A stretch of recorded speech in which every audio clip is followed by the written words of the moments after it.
लेकिन एक चीज तो हम सब जानते हैं कि जिस चीज का जन्म हुआ है उसका अंत भी होना एक दिन निश्चित है। और अगर पृथ्वी का भी जन्म हुआ है तो इसका अंत भी एक दिन जरूर होगा। आपको शायद यकीन ना हो, लेकिन पृथ्वी पर जीवन को पैदा हुए करीब 3.5 अरब साल हो चुके हैं। इस बीच पृथ्वी पर कई आपदाएं हुई, जैसे पूरे पृथ्वी का बर्फ में ढक जाना या फिर पृथ्वी से अंतरिक्ष की चट्टानों का टकराना, प्राणियों में बड़े पैमाने पर जहर का फैलना या फिर सब कुछ जलाकर राख कर देने वाली रेडिएशंस। अगर देखा जाए तो ऐसी आपदाओं से पृथ्वी पर से जीवन पूरी तरीके से समाप्त नहीं होगा, लेकिन फिर भी पृथ्वी पर दुनिया के समाप्त होने की आशंका तो बनी हुई है। हालांकि कई सभ्यताओं और धर्मों में भी पृथ्वी पर प्रलय, कयामत और विनाश की भविष्यवाणियां की गई हैं, लेकिन आज तक ये सारी भविष्यवाणियां गलत ही साबित हुई हैं। इसलिए आज हम इस वीडियो में भविष्यवाणियों की नहीं बल्कि साइंस पृथ्वी के अंत के बारे में क्या कहता है ये जानने की कोशिश करेंगे। पृथ्वी का अंत 2060 में होगा।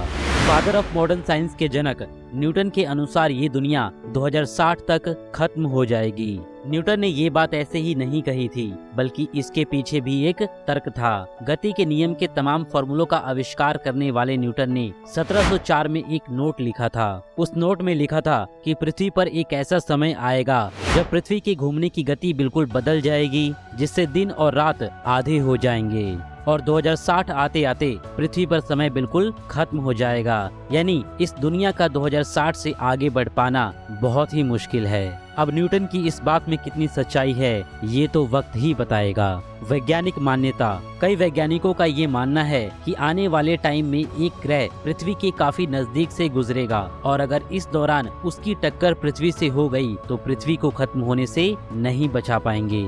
लेकिन वहीं कई ऐसे वैज्ञानिक भी हैं जो इस बात से साफ साफ इनकार करते हैं। उनका मानना है कि ब्रह्मांड में ऐसे कई ग्रह और उल्कापिंड मौजूद हैं जो कई बार पृथ्वी के काफी नजदीक से गुजरे हैं, लेकिन अभी तक ऐसा कुछ भी नहीं हुआ है। हालांकि 1994 में एक ऐसी घटना घटी थी जब पृथ्वी के बराबर के 10 से 12 उल्कापिंड बृहस्पति ग्रह से टकरा गए थे और उस वक्त का नजारा कुछ बिग बैंग जैसा था। इसलिए कुछ वैज्ञानिक मानते हैं कि जो बृहस्पति ग्रह के साथ हुआ अगर वही पृथ्वी के साथ होता है तो पृथ्वी को बचा पाना बहुत ही मुश्किल होगा।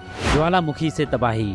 संभव है कि पृथ्वी पर जीवन ज्वालामुखियों के विस्फोट से 25 करोड़ साल में खत्म हो जाएगा। ऐसा होने पर पृथ्वी पर मौजूद 85% जीव खत्म हो जाएंगे, वहीं 95% समुद्री जीव भी खत्म हो जाएंगे।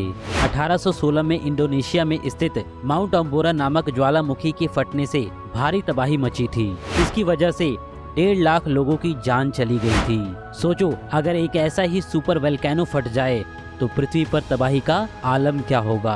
अगर कोई सुपर वोल्केनो फटता है तो उसका जो लावा निकलेगा वो ब्रिटेन के आकार से 8 गुना ज्यादा बड़ा होगा और उससे निकलने वाले धुएं से आसमान पूरा काला हो जाएगा, जिसे हटने में सालों लग सकते हैं। इससे होगा ये कि धरती पर सूरज की रोशनी सही से पहुंच नहीं पाएगी और इंसान धीरे धीरे मरने लगेगा, जो इंसानों को उसके अंत की ओर लेकर जाएगा। सूरज का बढ़ता टेम्परेचर। अगर दूसरी सारी आशंकाएं फेल हो गई तो सूर्य के चलते भी जीवन समाप्त हो सकता है। साइंटिफिक स्टडी में पाया गया है कि लगातार सूरज का टेम्परेचर बढ़ते जा रहा है, जिससे पृथ्वी पर भी गर्मी बढ़ती जा रही है दिन पर दिन। और अगर ऐसा ही रहा तो कुछ ही सालों में पृथ्वी पर से सारे महासागर सूख जाएंगे और ग्रीन हाउस इफेक्ट के चलते तापमान में भी बढ़ोतरी देखी जाएगी। और ये सारी घटनाएं सिर्फ 1 अरब साल में शुरू हो जाएंगी और पृथ्वी पर पानी की कमी होगी, फिर उससे खाने की कमी होगी और धीरे धीरे इंसान भी मरने लगेगा और पृथ्वी पर से धीरे धीरे इंसान पूरी तरीके से गायब हो चुका होगा।